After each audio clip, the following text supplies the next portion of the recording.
I'm not happy. I don't need Elizabeth Warren or the government giving away my money. Calling Mike Bloomberg an oligarch has implications in this country that I think are unfair and unreasonable. I care.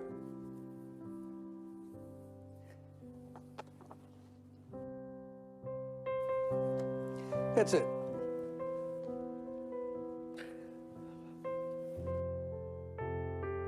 Makes you think of some rich person who got their money off of oil in Russia, who's taking advantage of a broken and dysfunctional system. Bernie Sanders saying, the country's corrupt, our system's corrupt. Be careful about that language, Bernie. You know, be careful. Oh, well, I'm sorry.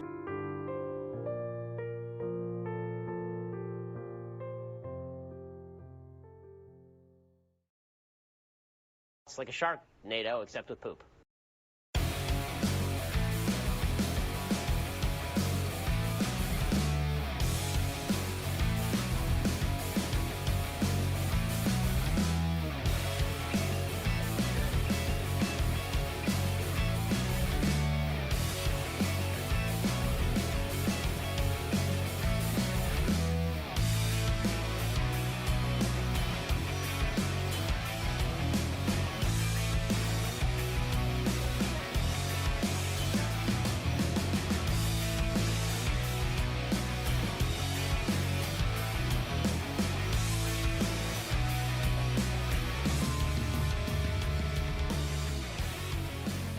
Around the nation, Waldorf Nation. Hey, everybody, welcome to the show. We are here. We are live. I don't know what the hell's wrong with my camera, but I'll have to figure that out. So, hey, welcome to the show. Yes, we have been making some changes here. It looks a little bit different. But don't worry, same great content, same great commentary. Just, you know, we're just working things out, you know, making a little change, you know, adapting to the times, a little bit better. Oh, thank you. Appreciate that. Glad you like the shirt. I don't know. I'm trying to feel a little bit more comfortable at work, I guess. Since I like work at home, I've worked at home. It's always felt a little bit weird to dress up. You know what I'm saying? Am I quiet? Turn your volume up. Should be good to go though. All right. So we got stories. We got some fun stories. We got some not so fun stories. So now first, I'm gonna kind of follow up on a story that I've been talking about before, and that's Trump supporters getting screwed over when it comes to money. Fun. We also have a senator who is going after the infrastructure bill, and it did not work. It didn't work out well. Worked out very poorly. Then we've got another thing that worked out poorly, at least for the Chauvin defense. Yes, we've got an update on the trial. And the prosecution in that trial talked to a pulmonologist, and it's really important testimony. So I want to show you some of that, and we'll break it down. It's going to be so good. And then Meghan McCain thinks she knows how to fix the Republican Party. Does she though? Does she? We'll see. We'll talk about it. Should be fun. All right, that's it. Let's dive into it. Let's start out with, I think that might be too loud. Here we go. I'm still trying to adjust my audio levels, by the way. Audio levels, yesterday, let me tell you, yesterday the audio was way too hot. When I was going through, I sounded very distorty. And so I was like, oh, I got to fix that. And so, you know, hopefully I fix that without making myself too quiet. All right. But anyway. Yeah, you said it was good yesterday, and it came way too hot. And so I have to fix it. I had to fix it. All right. Anyway. Let's do it. Oh, before we do it, please like and share the stream. Very important. I'm back. I want everybody else to know that I am back in the world of politics after taking a week off. I missed a lot in a week, but you know what? We're going to continue. So yeah, if you could tweet out the stream or share out the stream, I appreciate it very much if you do so. And again, please give us a like, or if you hate watching right now, guess what? Dislikes still get me, interaction, and so it still counts. So yeah, dislike if you want. I don't really care. Feed that algorithm. Feed the monster.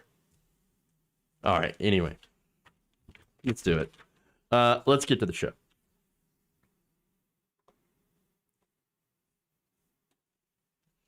Fun. So the Republican Party needs money. Shocker, right? And with the recent news of some high-profile, large corporate donors turning away from Republicans who basically supported the January 6th uprising, they decided to turn to their most faithful supporters to raise literally millions of dollars off of support for Donald Trump. Okay. Now, previously, I did a video about the deceptive practices of the Trump campaign when it came to their email list before and after the election, by the way, where they were still asking for money. But of course, when you're dealing with the right wing, when you're dealing with conservatives, it always gets worse. And so let me get into that. It's according to a story from Mediaite, which actually originally was published in the Bulwark. They said that the National Republican Congressional Committee, the NRCC, homepage currently includes a pre-checked recurring donation box, which left unchecked will allegedly force the committee to tell Donald Trump that you're a defector and that you have sided with the radical left and the Democrats. Oh, awesome. All right, that's fun. The Bulwark's Tim Miller first reported on the NRCC's questionable fundraising strategy, noting that they're asking supporters to sign up for Trump's currently non-existent social media network. It just kind of makes me think that they're probably just, farming for email addresses that they can use for a later date. That's what it seems like to me. In signing up for this non-existent social media, maybe he'll launch it someday. Maybe not. Who really knows what's going to happen at this point? But anyway, the people that, got these emails, and these fundraising strategies, noted again that they were asking supporters to sign up for that social network along with a pre-check donation box that would double the original amount given and then make it monthly. So now it's not just, again, doubled, but doubled monthly. And so you can see how that would kind of spiral out of control. Okay. Now, Miller wrote, I'm sure there's some formal legal difference between the NRCC tricking someone to signing up for a non-existent social media site and then having a default box, opting them into both double their pledged amount and to make it recurring, and the criminal advance fee scams made by the imaginary Nigerian princes. You remember that? Remember the Nigerian prince scam? Yes, my family is very wealthy. You just need to send me $10,000, and then I will return $10,000 to you. But I will return it and then double it. No lose scenario. Come on, go ahead and send me the money. Now, as a moral matter, Miller writes, the difference is awfully hard to suss out. Meaning that it's bad. It looks bad. It might not be illegal, but it's bad. Now, another pre-checked donation box in the NRCC's website also shames supporters into donating by threatening to tell Donald Trump on them if they don't. This is what it says. We need to know that we haven't lost you to the radical left. If you uncheck this box, we will have to tell Trump that you're a defector and sided with the Dems. Check this box, and we can win back the White House and get Trump to run in 2024. Look, this is funny because you really think Donald Trump is sitting here looking at this a list of names and saying, "Oh my God, Bob, no, Bob, you're part of the radical left now. What happened? Why have you forsaken me, Bob? Why? What have I done? What have I done? What have you done to me? Oh, I was there for you, Bob. I was at your wedding, Bob." It's such transparent bullshit. He doesn't care about Bob. He doesn't care about anybody but himself. As we all know this, okay? But they don't know this. They actually do think that he cares about them, that he has like a personal interest in their life. It really is kind of sad when you think about it. But again, this works. This works since October, a month before the election. And then afterwards, Trump raised near $500 million. And some of the money ended up having to be returned because they found out that it was a literal scam. Not long after, of course, I talked about this aggressive email story, New York Times dropped their own story. And they published this piece about the Trump campaign duping people into sending hundreds, if not thousands of dollars. And they cite some examples, okay? One example was a cancer patient living in hospice, making $1,000 a month off Social Security, named Stacy Blatt. Stacy Blatt loves, watching Fox News, listening to the late Rush Limbaugh, and they convinced him to give $500. Again, this man lived on $1,000 a month, and he gives half of it to Donald Trump. Oh God, that's so sad. But it really does show you the effectiveness of right-wing propaganda and how effective that and right-wing hate radio is, basically conning poor people, sick people into giving what little they have to extremely wealthy people. It's really sickening. Because again, what, you think any of the money for Trump's campaign actually literally comes out of Trump's pockets? No, it comes out of yours. And so it's really sick. But again, what happened afterwards, if this is not bad enough, it always gets worse. Because what happened next is downright theft, okay? Another $500 was withdrawn from Blatt's account the next day. So there's $1,000. Then $500 the next week, $1,500. And every week through mid-October, without his knowledge or consent, until Mr. Blatt's bank account had been both depleted and then frozen. He only found out about it after his rent and utility checks bounced. Ouch.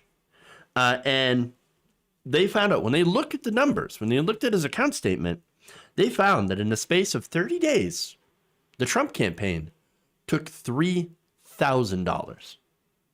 $3,000. His brother Russell, who was trying to help him work this out, because originally they thought, oh man, I think you got scammed by somebody. Well, then they found out, oh, it was just recurring money to Donald Trump. Well, I mean, technically it is a scam then. I mean, according to the Times, this was an intentional scheme to boost revenue by the Trump campaign and the for-profit company that processed online donations called WinRed. Now, the campaign had begun last September to set up recurring donations by default for online donors. So this is really insidious because it's not actually against the law because there's technically a checkbox. But what happened is that the checkbox was put automatically on. And so you had to wade through all the stuff when you sign up for one online donation and then find the checkbox and uncheck it. It's so gross. It's so gross. Now, the campaign had begun last September to set up recurring donations by default for online donors, and then for every week up into the election. Contributors had to wade through a fine print disclaimer and manually uncheck a box in order to opt out. Now, again, you're not going to be surprised when I say that a person who is in this case, 63 years old, living in hospice, on Social Security, facing cancer, they're not going to be savvy enough or maybe aware enough to know that you have to go through and manually uncheck said box. and one that will likely, yell at you and call you a traitor if you end up doing so. I mean, this is like a perfect storm. Because again, these really aggressive fundraising measures from Republicans and especially Trump, I mean, they're the perfect storm of fear, paranoia, taking advantage of people who are not savvy at the internet, and of course, unmitigated greed. And again, don't forget your daily dose of propaganda. Remember, it was the late Rush Limbaugh that encouraged people to go and vote. Voting is fine, but encouraged people to go donate to the Trump campaign to ensure that they own the libs. There's another person, too, one more victim, and there's plenty of them, actually. One person, Victor Amelino, a 78-year-old Californian, made a $990 online donation to Mr. Trump in early September via WinRed. That same donation then reoccurred 7 more times, adding up to a total of almost $8,000. Here's what he said. Quote, "I'm retired. I can't afford to pay all that damn money." So now here's what I'm going to say. Like, you kind of get what you deserve in a way. I mean, this is what happens when you give money to people who are grifters, people who are scammers. It's not like we didn't know that Donald Trump was a scam artist. It's not like there weren't articles out there. It's not like there weren't videos out there on the internet. It's not that there weren't stories constantly of Donald Trump being involved in one scam or another. Like in New York, when they scammed a charity, when they scammed their donors, when he pardoned a man who scammed donors out of the We Build the Wall project. I mean, Steve Bannon, one of the biggest scam artists. And so, who literally bragged about it on camera, by the way. Like, all the information was there. You chose not to believe it. You chose to believe someone who just sees you as a way to get dollars and cents. We knew, but they didn't, which is why they prey on them. But it's yes, this is true. At the same time, it's not as if the information isn't out there. It's not as if they can't figure this out.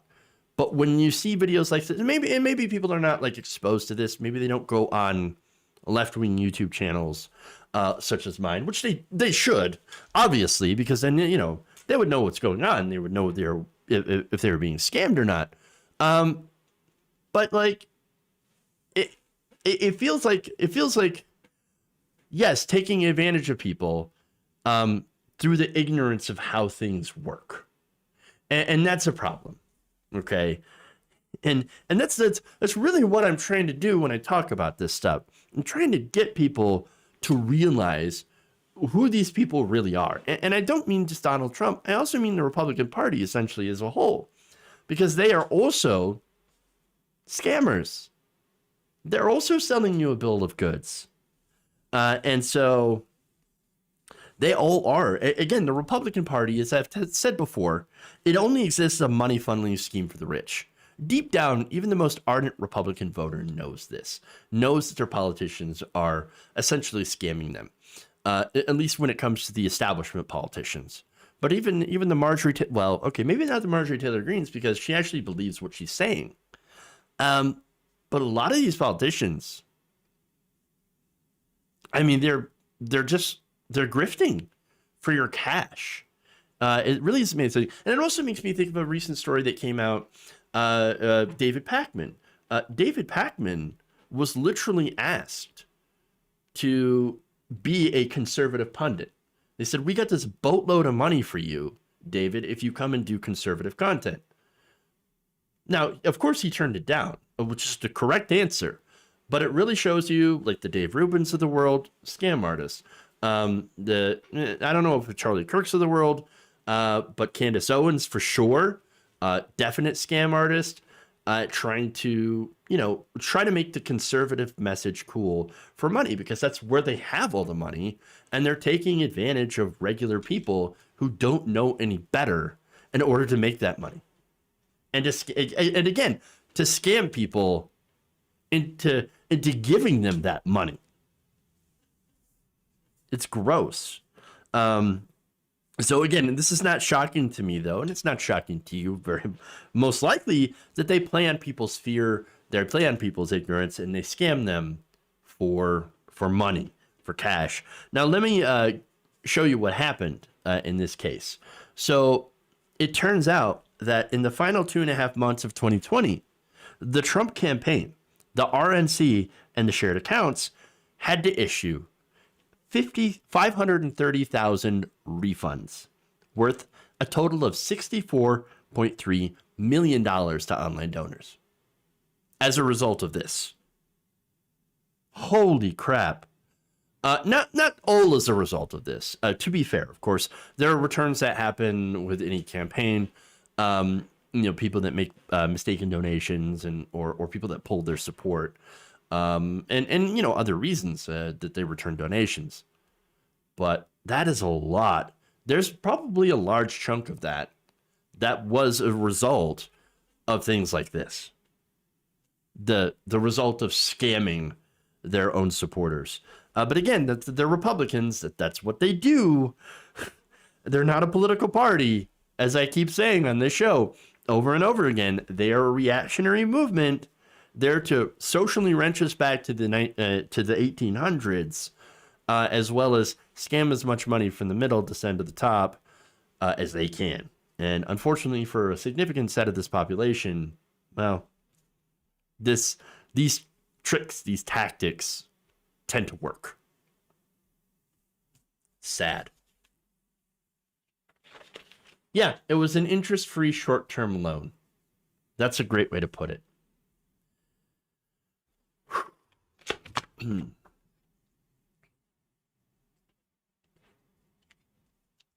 All right, let's move on. Let's go to another dumb congressman.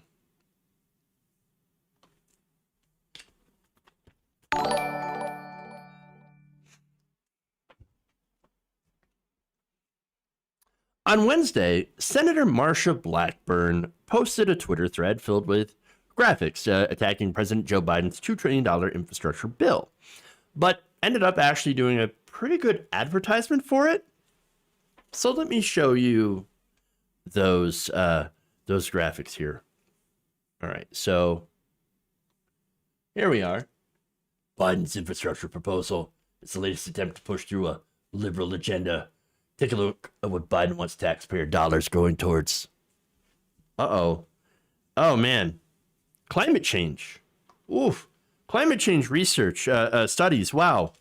Something that is definitely not related to infrastructure, even though, infrastructure is affected by climate disruption because of stronger and more frequent severe weather events. No, totally nothing to do with any of that. Oh, no, of course not.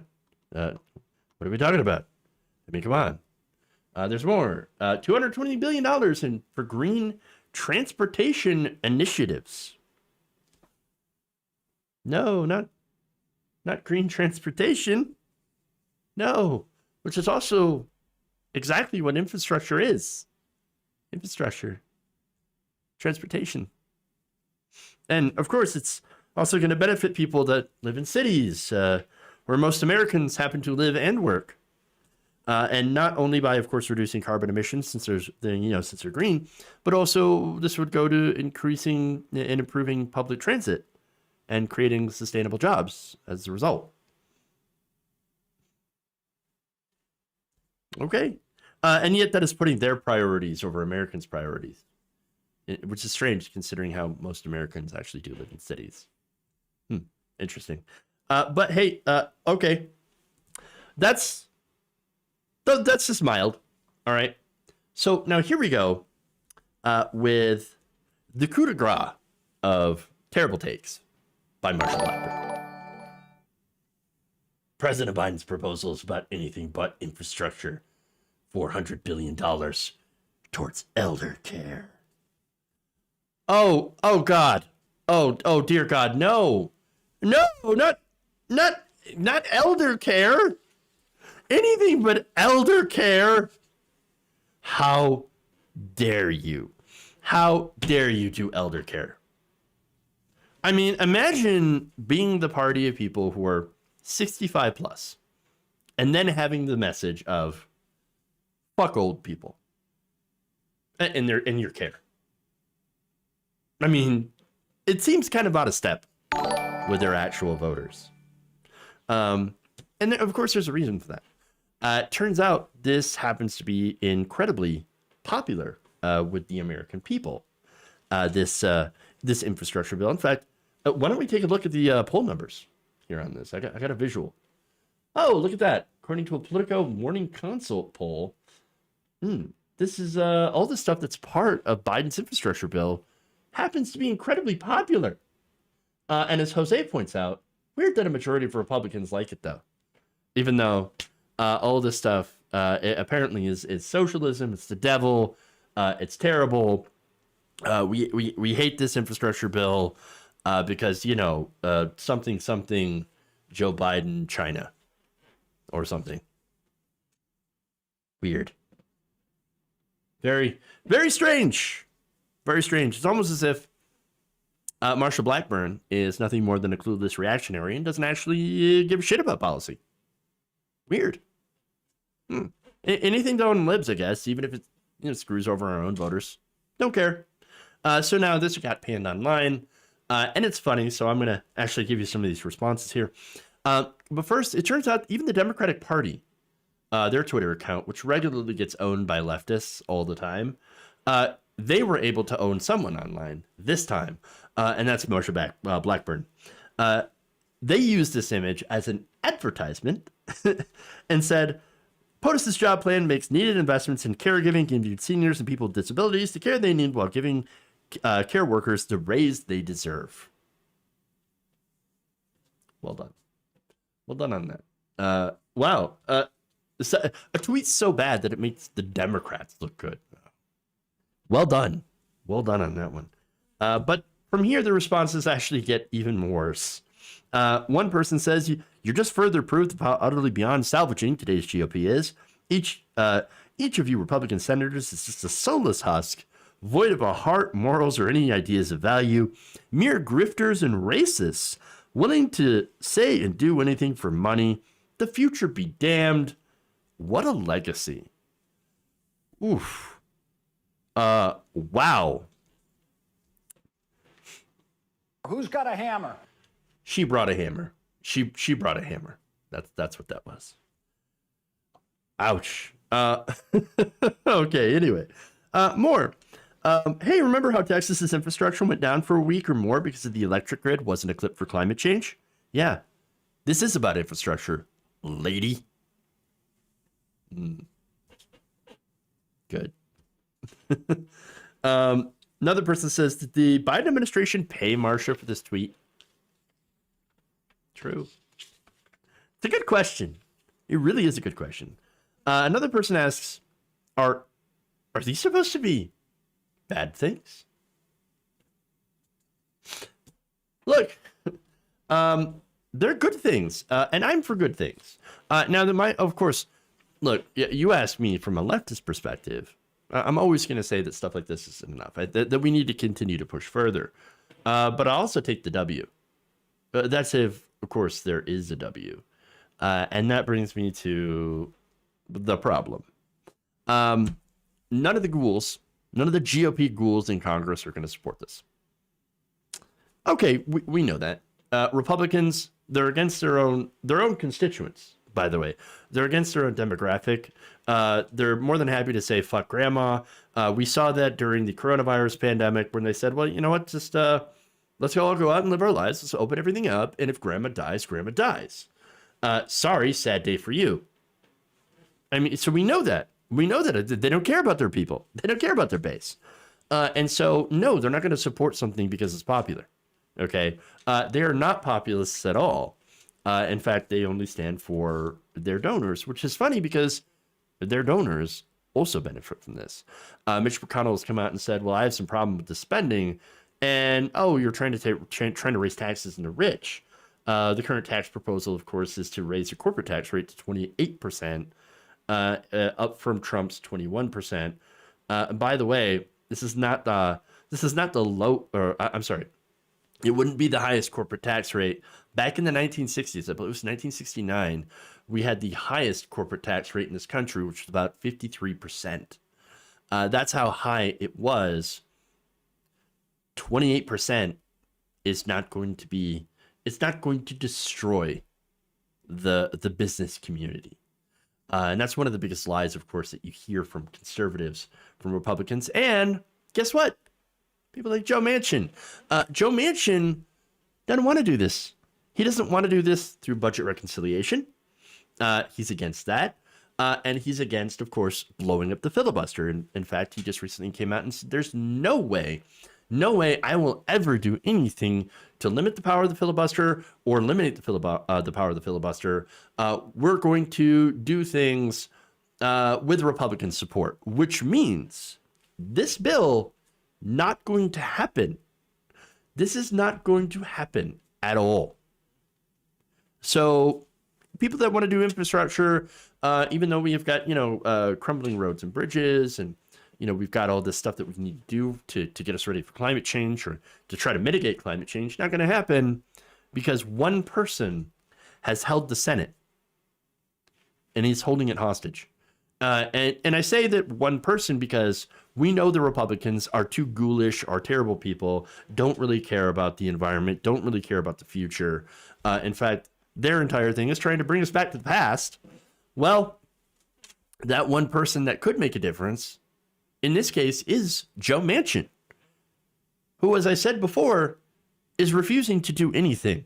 And so Biden's agenda, as mild and milquetoast as it is from my perspective, and even though it would be generally a positive thing to get done in most respects, is not going to happen, even as mild and milquetoast as it is. And it's all Joe Manchin's fault for now having us to have to go back to Republicans and give them essentially everything that they want, or something important that they want, to even try to get them to the table. And whatever it is, I can guarantee that, hey, they're not going to be interested in doing. We're not going to be interested in doing as well, because it turns out that anything that they bring to the table is going to be terrible. Usually. So, Joe Manchin, the worst. The worst. One asshole in West Virginia.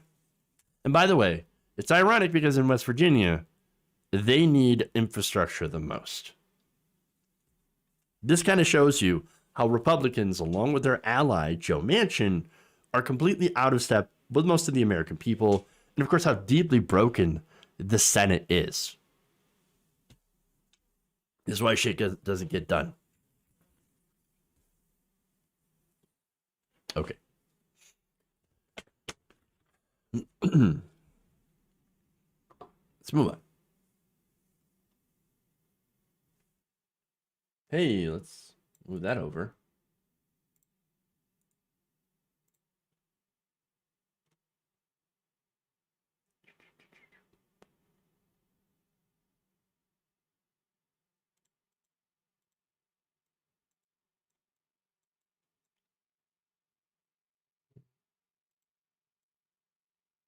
There we go.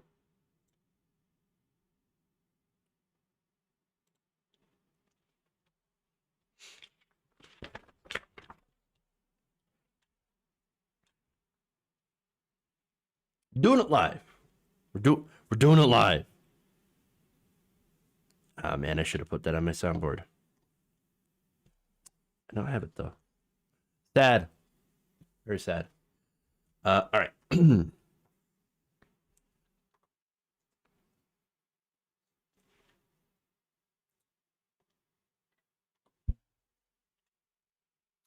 A pulmonologist, Dr. Martin J. Tobin, delivered some powerful testimony during the trial of former police officer Derek Chauvin. Derek Chauvin, of course, is accused of murdering George Floyd.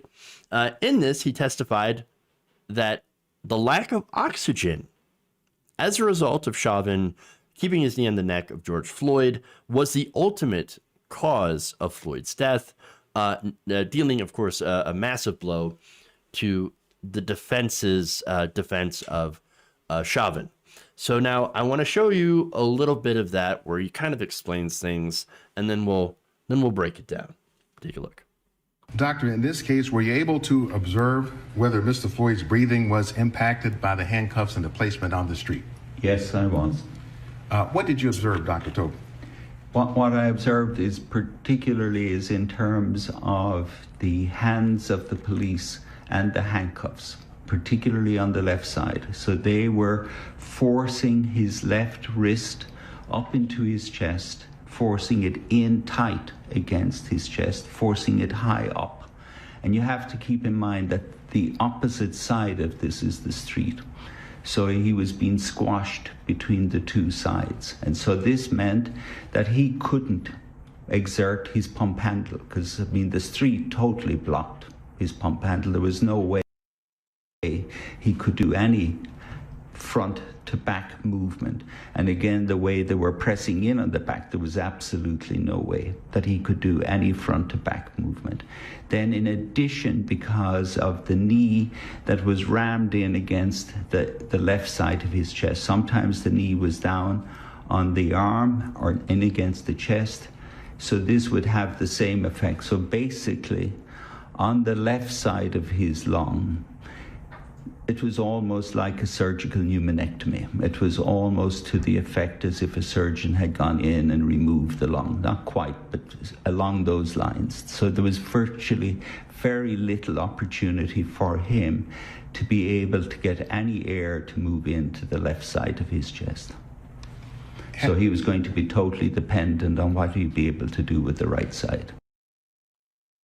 All right, so as I said, Tobin added that the position of which Mr. Floyd was handcuffed, but the force of the officers compounding with the asphalt street basically made him into a sandwich.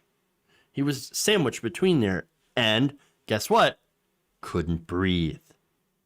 In fact, as you heard, that would, of course, interfere with how we breathe, being put in that position. So the deprivation of oxygen as a result of what Chauvin had been doing and the way he was positioned and the pressure of the knee on his back and on his neck is why he couldn't breathe.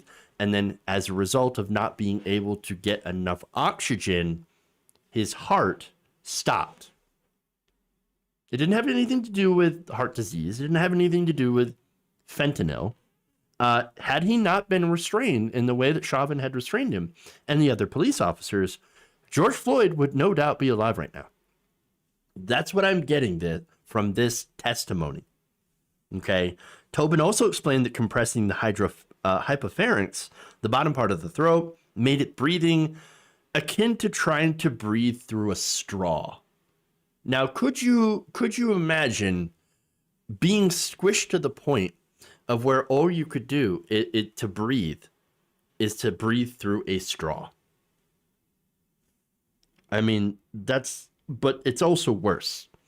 Chauvin put the majority of his body weight on the knee that was on George Floyd. That officer's knee, also with the officer's knee on his back, Floyd was being squished. He was a sandwich between the street and the officer, and he couldn't breathe. This is not opinion. This is fact. This is factual information. Okay. And by the way, this is from a board-certified professional. Dr. Tobin attended medical school at the University of College of Dublin and is an expert in acute respiratory failure, mechanical ventilation, and neuromuscular control of breathing. He is certified by the American Board of Internal Medicine and the American Board of Internal Medicine subspecialty of pulmonary disease. So this man, and the reason that I bring up his qualifications is because he knows what he's talking about. He knows the science. He knows how breathing actually works. And so, by the way, you know who else knew what they were talking about? George Floyd, when he told the officer repeatedly, "I can't breathe, I can't breathe." Okay? He was begging them to just let him breathe. That's it. And then, of course, by the way, the police refused to get off of him, right? And so as a result, he was reduced to trying to use first his knuckles, his finger, ultimately his shoulder, when all else fails, to try to lift his chest up enough for him to be able to breathe. To which, of course, the police construed as, oh, you're resisting arrest. Oh, no, he wasn't resisting arrest. He was resisting death. He was literally trying to prop himself up to a point to which he could actually breathe. And so that's why this is disgusting. That's why this is absolutely just abhorrent. And again, this may have been the most persuasive piece of testimony that I have seen so far from the prosecution. In fact, according to a pool report from reporters inside the courtroom, jurors were asked to follow the doctor's instructions, feeling the necks in the back of their heads to understand what he was describing. They all did it. They all did it. Now, it's funny because some on the right, before this testimony came out, some on the right tried to recreate this in order to prove that Chauvin did not cause the death of George Floyd. You know who did that? Steven Crowder. Steven Crowder, massive YouTuber, over 5 million subscribers, massively dwarfs this channel and everything that we do here. Steven Crowder is trash. Steven Crowder tried to recreate this in order to perpetuate the myth that George Floyd was not killed by Derek Chauvin. Okay? And so now he again tried to recreate this, and this is essentially what happened. Okay? So you can see them, and you can see there's the toe that's on the floor. His weight is not pressing down completely on Steven Crowder's neck. All right. Of course not. Of course not. You can see that weight is actually more on his back than anything, as well as on his leg. It is not on Crowder's neck. Okay. So there's that. Let's look at the picture of Chauvin on George Floyd. Right on his neck. Absolutely right on his neck. I mean, again, the fact that you had Crowder's buddy, Crowder's buddy, that police officer, there without putting all of his weight on a part of Crowder. And by the way, if you watch the video, Crowder was in pain just from doing that, having somebody, kneel into his back. And that's nothing compared to what George Floyd had experienced, what led to his death. Okay? Floyd had that pressure, had an officer on his back as well, plus the way that he was positioned. He was doing this on concrete. He was handcuffed. And all of this led to less oxygen, leading, of course, to heart failure. George Floyd was absolutely murdered. And that testimony, and look, it doesn't matter that if he had a criminal record, okay? And that's the other thing that I need to point out. A police officer should not be allowed to murder a man who was subdued, as George Floyd was. The only way, as I pointed out, that it could be considered like resisting arrest was basically his efforts to try to prop himself up to a point of where he could actually breathe. So in reality, he wasn't resisting arrest, and there was no need to put that pressure on his neck and to hold him in that position. None whatsoever. And it is hilarious that the Don't Tread on Me crowd, by the way, is now suddenly totally fine with somebody doing something like this. It's almost as if race matters. The race of the person who's being held down matters the most. Or maybe it's even worse than that. Maybe it's something else alongside of race. I mean, I know what could be worse than it just being racially motivated, right? Well, these people's defense of Chauvin, well, the idea that because most people, including liberals, are outraged by this. When we saw this, there was national outrage. And there were protests, and there were even some riots involved in this.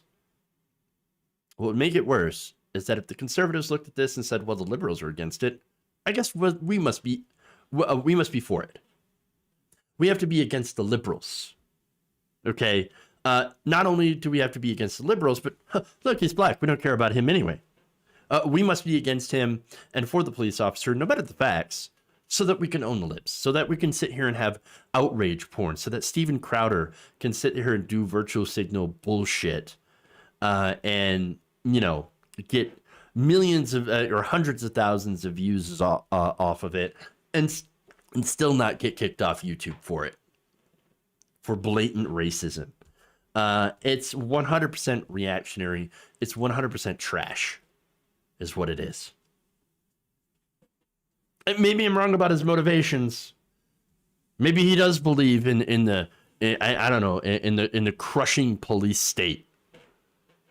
Or maybe not. Maybe it's just all about money. But I have a feeling that these factors are probably the reason that so many people in the right wing will always excuse this. They'll never see any sort of unjustified killing by a police officer and will continue to rally to Chauvin's defense, no matter what the facts end up being.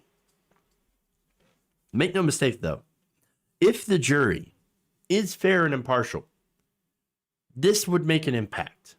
This has to make an impact because this testimony completely shatters their narrative of, oh, it was contributing factors. It was drugs. It was COVID. It was things like that. No, didn't have anything to do with George Floyd's death. It was that officer and the lack of oxygen because of that knee in the neck.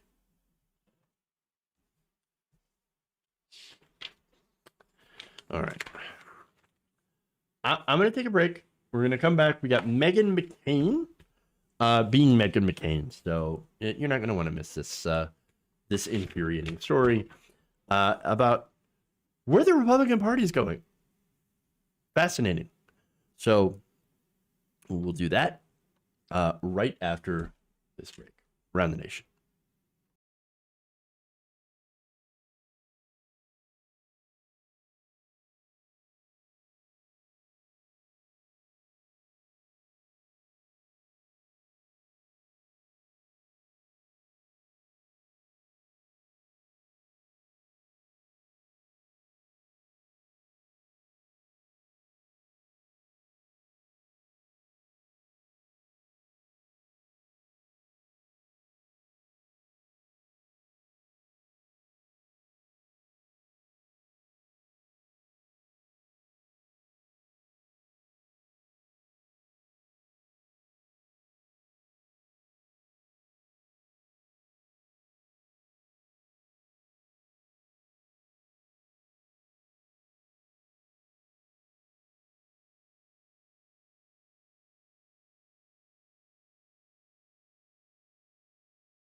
Dumps.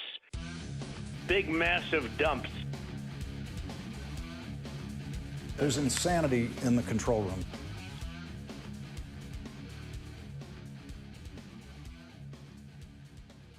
Hey everybody, welcome back to the show.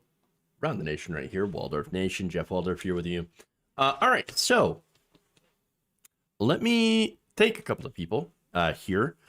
First, I want to thank Granny Dragon for gifting the 2 tier 1 subs on Twitch. Thank you, Granny Dragon. You're awesome. Much appreciated. And then let's go over here to YouTube. Super chats here. I want to thank Gabby Mathis. She says, I can't breathe and Black Lives Matter. True. Man, you know, it just brings me back to Like, this is not the first time we've heard the phrase "I can't breathe" from a police officer doing a hold or doing some sort of, maneuver which ended up leading to the death of a black man who, by the way, was doing like nothing wrong, essentially. For example, this entire George Floyd death was over a $20 bill. And then Eric Garner was over selling loose cigarettes. I mean, all of this is just horrifyingly dumb. People are dying over this stuff. And it's just so absolutely ridiculous. All right. So anyway, thank you to those donors. I do appreciate it. I think I have more donors here that for some reason aren't showing up. So I'm going to have to check that real quick. But hey, if you want to also help the show, you can become a channel member, join our Patreon. All that stuff's in the ticker below. You can see that. And that is how you can help the show. You can also, again, subscribe to us on Twitch. You can support us on Facebook as well. We have that option of being able to do that. Thank you to the both of you who do that. Hey, you got to get your start somewhere, y'all. Got to get your start somewhere. Let's see. Channel members. By the way, thank Rick Cabral and Peter Gretsch for being channel members over on YouTube. All right, let's get to the supers here. Let's see. Matt Gaetz news he's going to take a plea deal. Oh, goodness. That'll be great. Another update. Joel is looking to do the same. Joel Greenberg, that's his friend. And by the way, I mean that like sarcastically. I'm going to need to look up more of that Matt Gaetz stuff. Goku Jasayan says, around 30% of the U.S. does not have internet and more do not have access to research and information. Overall, fund infrastructure, fund education. Well, again, Republicans are incredibly afraid of funding education, as well as, access to broadband. I think broadband is necessary. Internet is absolutely necessary. If anything, the pandemic has shown that because a lot of people have to work from home and they need access to internet. School from home, people need access to broadband internet. They need these communications channels, and I believe it should be a human right. And I also believe that we should be working on doing things like municipal internet to challenge the Comcasts and the Spectrums of the world, who, by the way, deliver some pretty awful service. So, all right, let's see. Zachary Flute, thank you. I do appreciate that.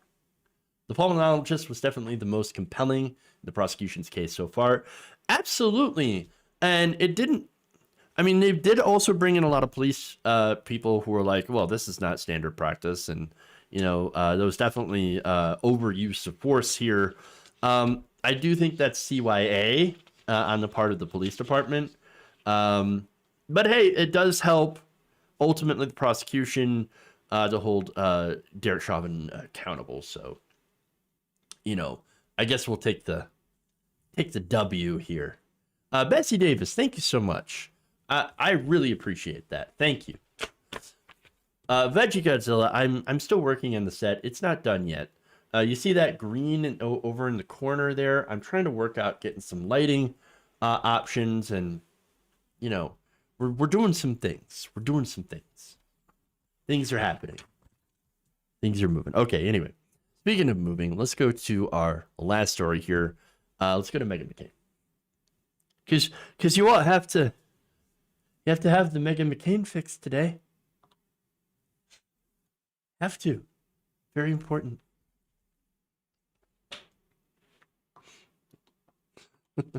All right. So Meghan McCain has a problem with the Republican Party. Her problem is the messaging, and they're not being strong enough about what they stand for. Take a look. I think it's a really interesting time for the Republican Party right now, and quite frankly, I think we'll figure it out amongst ourselves. I don't need any Democrat or anybody on the left telling me what to do or how to think. We will figure it out internally amongst ourselves. I will say there's some interesting tea leaves to read as we're, I guess, creating a funeral this morning for the Republican Party. Marjorie Taylor Greene had absolute insane gangbusters fundraising in the first 3 months of being a congresswoman. She raised $3.2 million in comparison to Alexandria Ocasio-Cortez, who raised $728,000. So Marjorie Taylor Greene raised 5 times more the amount of money than Alexandria Ocasio-Cortez. Kevin McCarthy just came out. There's also huge fundraising numbers with the RNC and money going to down ballot candidates coming up in the midterm elections. I wouldn't be so quick to count Republicans out. When you're talking about more and more people going to independence, that's very important and significant. And I do agree that there's a lot of Republicans who are turned off by the Trump administration. But in a lot of elections in this country, when it comes right down to it, we live in a two-party country. So which lever the person decides to pull, if it's someone who left the Trump party but is still leaning Republican and wants to vote for a down ballot Republican candidate, I still think there's a lot of hope for down ballot candidates. Okay, so that's enough of that.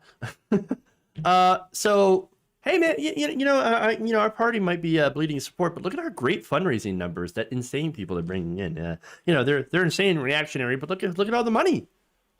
Of course, that's all they care about in the money, right? Hey, look how much that crazy lady raised for the Republican Party. You realize she's getting money because she is insane, right? And that she's getting a lot of donations from your base because they're also insane. They believe in these crazy things. Again, Marjorie Taylor Greene is QAnon congresswoman. She's standing with Matt Gaetz, okay? And basically her only thing is she wants to own the libs and spread like QAnon conspiracies. She has no real ideas. She thinks that Jewish laser beams could be starting forest fires. Using her as an example of, hey, don't count out Republicans because crazy people are making money and they're crushing the fundraising. I don't think that's the message that you want to put out to the world. You really want to put out that message to the world? Is that what you're trying to, is that like a flex? Is that like some sort of brag here? Look at all the crazy people. Oh, they're crushing it. Okay. All right. But here's the thing. Her party is reactionary, but that's really all they are. They're reactionary, and now they're really open about it, and the voters love it. Their voters love it. The most of the American people do not love it. And while it is true that there are some Republicans that have been turned off of Donald Trump, they still vote for Republicans anyway. Yeah. Hey, you remember the Lincoln Project? Remember the anti-Trump, never Trump Republicans? Yeah, it turns out that their videos and their takedowns, savage takedowns of Donald Trump, which were actually, I think, were pretty great. It turns out didn't really do anything to reduce the number of Republicans that vote for Republican candidates for Donald Trump. Yeah, it actually ended up helping them, or at least it didn't hurt them at all.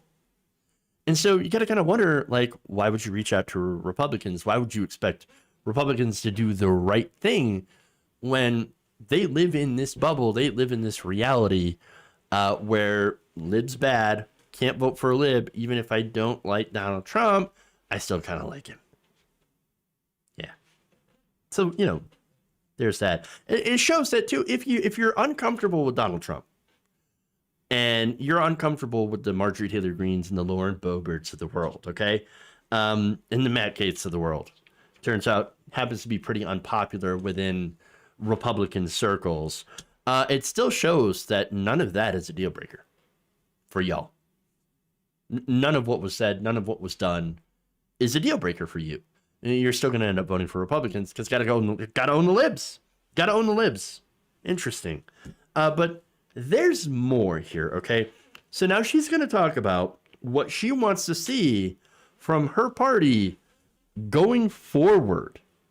You're going to love this. Andrew Breitbart, who is a figure on the right who passed away about 10 years ago, he's nothing like the way his website is now. The name Breitbart has been turned into this sort of extreme Trump organization, but he was really compelling in what his message was when he was alive, which was that conservatives and Republicans have to also fight the culture war on the ground up. And we have, quite frankly, done a really piss poor job of explaining why we're conservative, why we believe in small government, why the ideals of William F. Buckley and Ronald Reagan are a better way to run the government, explaining our successes. Unfortunately, the more radical elements of our party get the most attention, and the most psychotic and crazy, the Matt Gaetzes of the party, end up sucking up all the oxygen, and all of us have to do a better job. And I say this as a conservative who's on mainstream media. We have to start fighting these battles in uncomfortable spaces. It can't only be on Newsmax and on Fox News. We have to go into spaces where people don't like us and explain and proselytize and get people to understand why we believe what we believe, because right now, all of you are right, we are losing the culture war. Culture wars. Yeah. Hey, well, that's the big idea. Let's fight more culture war stuff. Oh, that'll work. Yeah, that's great. I love how she says, well, we've got to go into spaces where people don't like us. Well, that's funny, because wouldn't those be, I mean, the opposite of that be safe spaces? I mean, she just admitted that the Republican Party exists in a safe space.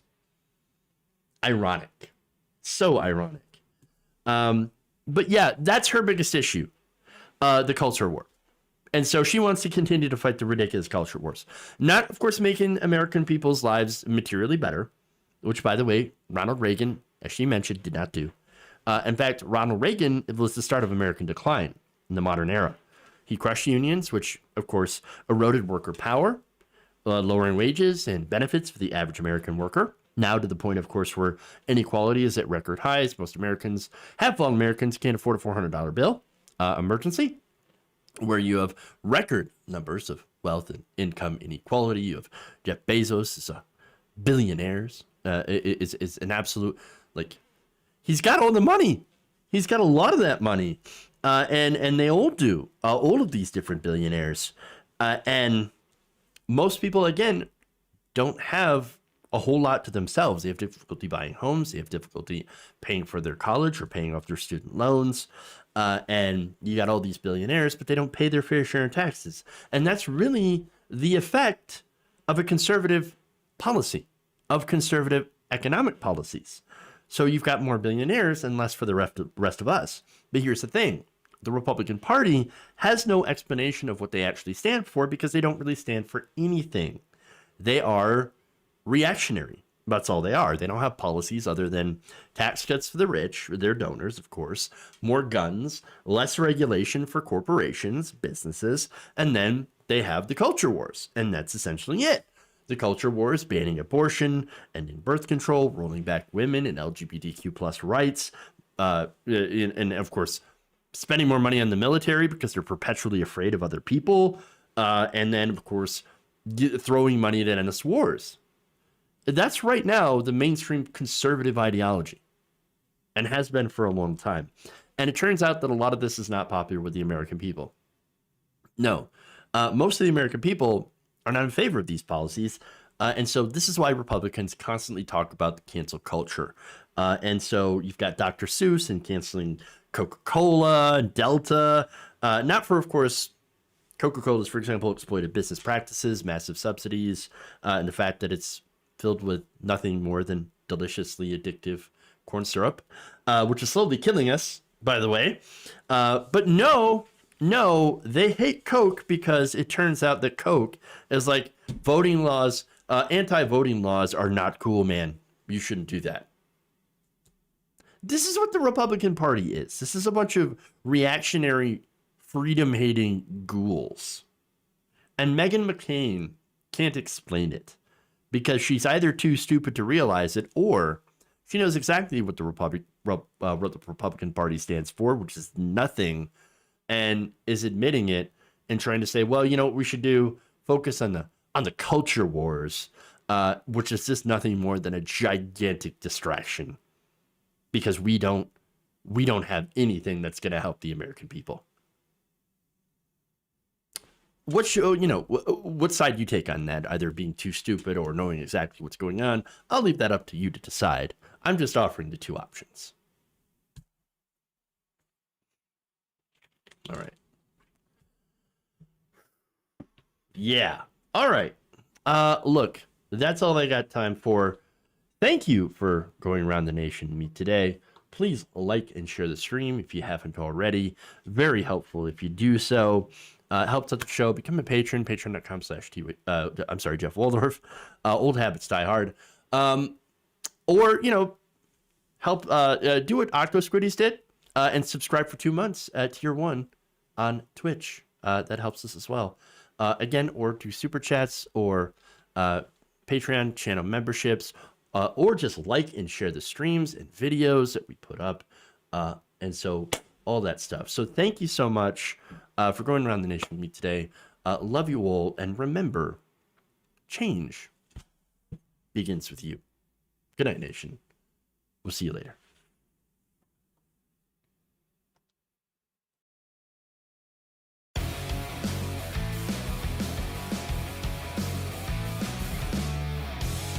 Please clap. I like my new pipe. There's some boards in this house. Tighten up my knee.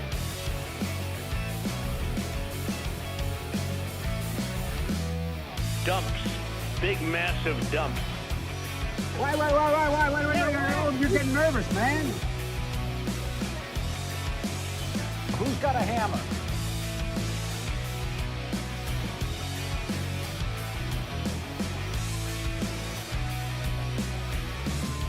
Amazing. They're kicking me out the door. They're kicking me out the door.